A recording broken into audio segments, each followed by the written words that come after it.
Crimson Desert, o jogo que prometeu muito antes do seu lançamento, realmente entregou o que foi prometido ou foi mais um No Man's Sky? Hoje estaremos analisando a história, jogabilidade, gráficos e a trilha sonora.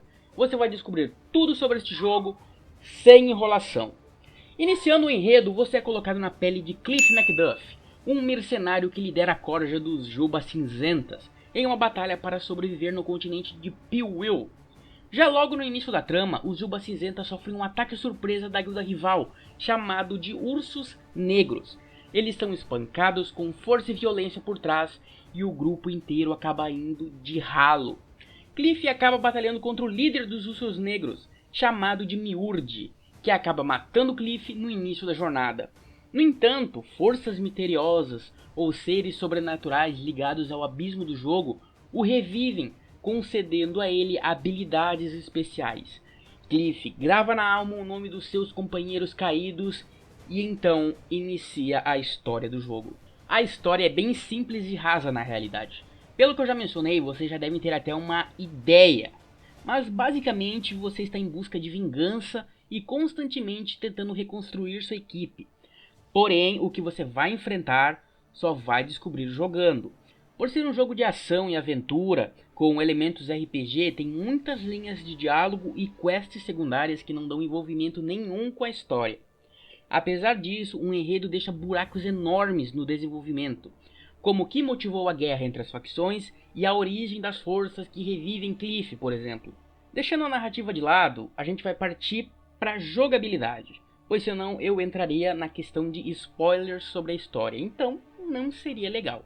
Então, partindo para a jogabilidade, é aqui que o jogo vai mostrar os dentes. O combate físico agrada por uma variedade de estilos, puxando bastante dos novos Assassin's Creed, Red Dead Redemption, The Witcher, DMC e God of War, sendo possível realizar combos variados com a espada, sendo ataques perfurantes, concentrados, com alto potencial de dano e a esquiva perfeita, que não precisa nem gastar saliva explicando o que é, pois já é basicamente uma esquiva perfeita, né?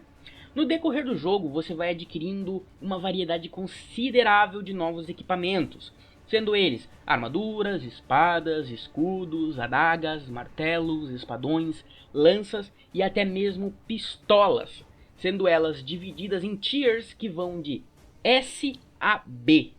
Por outro lado, a liberdade de movimento impressiona muito, com uma interatividade incrível com o mundo aberto, permitindo escalar estruturas, saltar objetos no maior estilo dos novos Assassin's Creed, e realizar transições de exploração para combate em apenas segundos. Tem mais um ponto incrível que se encontra nas diferentes regiões, sendo Herand, Demenes, Delesia e Pailune, que oferecem variações que vão além do visual e tipo de missões jogadas, e até a característica de cada luta travada, dando uma liberdade extrema para não ter a famosa gameplay repetitiva. Já pelo mapa ser grande, já é de se pensar que ele vai estar infestado de acampamentos e fortalezas e até mesmo exércitos inimigos espalhados pelo mapa. No momento que você vê uma dessas estruturas no mapa e resolver atacar, cara, você pode ter certeza que vai vir no mínimo de 30 a 50 inimigos louco pra descer o aço no Cliff. E pode ter a maior certeza que você vai tomar muito dano. E com isso a gente chega no sistema de cura, que claramente foi baseado em Resident 8 e Red Dead Redemption, pois você precisa cozinhar em caldeirões espalhados pelo mapa, tendo claramente o conhecimento sobre a receita e ingredientes necessários, sendo mesmo possível trocar um ingrediente por outro para modificar a receita e receber efeitos diversos para cada item que se é consumido. Cada prato igual que você fizer será colocado em um pack de até 10 unidades, sendo parecido com os packs de carne do Minecraft, cabe 60 em cada slot. Comidas e bebidas recuperam vigor, HP e energia espiritual, valendo ressaltar que elas não estragam com o passar do tempo. Então não precisa se preocupar em levar comida estragada nos seus slots. Passando rapidamente aqui para fazer um apelo para você lembrar de deixar o like e se inscrever aqui no canal do Kaiser. Isso ajuda demais o canal a crescer e a me motivar a trazer cada vez mais conteúdo para vocês, pois 99% de quem me assiste não é inscrito. Mas espera aí, jogador, você não vai achando que com um mapa tão grande a exploração vai ser na base da ação silvestre, né?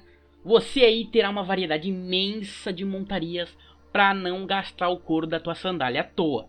O jogo vai lhe oferecer até 29 montarias com funcionalidades diversas, obviamente até o momento que eu estou gravando este vídeo. Então podem ser descobertas mais e adicionadas em um futuro próximo com novas atualizações. O primeiro a ser adquirido é o cavalo. É a primeira montaria adquirida na gameplay. Você pode combater, atirar flechas, usar espadas e também usar ele em corridas pelo vasto mundo do game. Assim como lobo, urso, raptor, wyvern. Por favor, cara, isso não é um dragão. Dragão é o de Dragon's Dogma. Isso aqui deste jogo é um wyvern. Basta ver a diferença. Um tem 4 patas e um par de asas, e o wyvern tem 2 asas com garras e um par de pés. Tem um mecânico, que é um dos mechas aí do game, sendo na minha opinião uma referência ao Big Daddy ou o Sr. Bubbles lá de BioShock. Pode ser loucura da minha cabeça, mas eu achei uma grande semelhança entre os dois. Tem também os barcos, não precisa nem dizer para que ele serve, né? Tem balões de ar quente, para você levar a morena para dar um rolê, e até uma fodendo jetpack. Os caras invadiram a área 69 do GTA. CJ ficou na saudade. Para fechar as montarias, é legal mencionar que cada um tem um minigame diferente para ser domado. Usando de referência ao cavalo, pense como você doma um cavalo selvagem em Red Dead. É tipo isso. Pulando agora para os gráficos e a trilha sonora, cara, tá lindo demais. Se eu não tomei uma notificação de direitos autorais, você deve estar ouvindo a trilha sonora do jogo desde o início do vídeo. Então você já vê o quão fodástico tá, né? Com violino, piano, flauta e um coral de fundo que dá um contraste incrível, com uma mescla do clássico num estilo ópera e outras partes em um estilo mais pesado, com tambores e batida. Essa parte me lembrou bastante a trilha do filme Pacific Rim. Ficou lindo. Já em gráficos, nota-se que estão lindos, personagens bem modelados, mundo aberto denso em vegetação, mudando para desertos, florestas, planícies e locais com gelo extremamente bem ambientados para um jogo de fantasia. Os efeitos de habilidades dos personagens, cara, tá lindo também. O fogo do wyvern, a qualidade da água, tudo realmente tem uma qualidade incrível. Não dá para reclamar dos gráficos e da direção de arte do game. Chegando aqui agora nas considerações finais.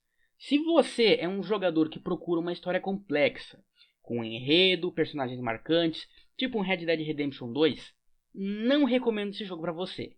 Mas, em contrapartida, se você quer batalhas, destruição e não se importa com uma história profunda, aproveite, pois tem uma grande chance de você adorar essa obra. O Kaiser fica por aqui, obrigado por assistirem, até a próxima, falou!